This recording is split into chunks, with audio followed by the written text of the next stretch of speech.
Pen drive என்ன கதியில கிடக்கோ தெரியல. ஆபீஸுக்கு போனோடனே சிஸ்டம்ல போட்டு பார்க்கணும். இவளை பாரு, சோத்த விட்டுட்டு போறா பாரு. அடியே கீதா, என்னவா? உனக்காக காலைல வெள்ளை எந்திரிச்சு சாப்பாடுலாம் சமைச்சு கொடுத்தா நீ அசால்ட்டா வித்துட்டு போற. ஒழுங்கா எடுத்துட்டு போ. எனக்கு ஒண்ணு வேண்டாமா? வேண்டானா கண்டது கலையில வெளியில மேயலான்னு பாக்குறியா? கொன்னு போடுவேன் கொன்னு. வெளியில மேய்ஞ்சிட்டு வீட்டுக்கு வந்து வயிறு வலிக்குது வாய் வலிக்குதுன்னு சொல்லிக்கிட்டு ஒழுங்கா கட்டி கொடுக்குறதை எடுத்துட்டு போ. சரி குடு. ரொம்ப தாண்டி. நானே என் பென்ட்ரைவ் என்ன நிலைமையில இருக்கோ என்னமோ நினைச்சுக்கிட்டே போறேன். இந்த அம்மா வேற.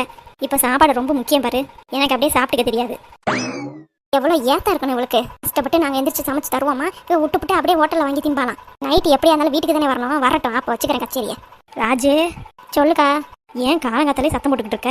பின்ன என்னக்கா, காலையில எந்திரிச்சு அறக்க பறக்க சமைச்சு கொடுக்கறது யாருக்காக? இந்த பிள்ளைக்காக தானே. அது கொஞ்சமாவது என்னை நினைச்சு பாக்குதா? அதெல்லாம் ஒன்றும் கிடையாது. வேணுக்குனே சாப்பாடு விட்டுட்டு போறாக்கா.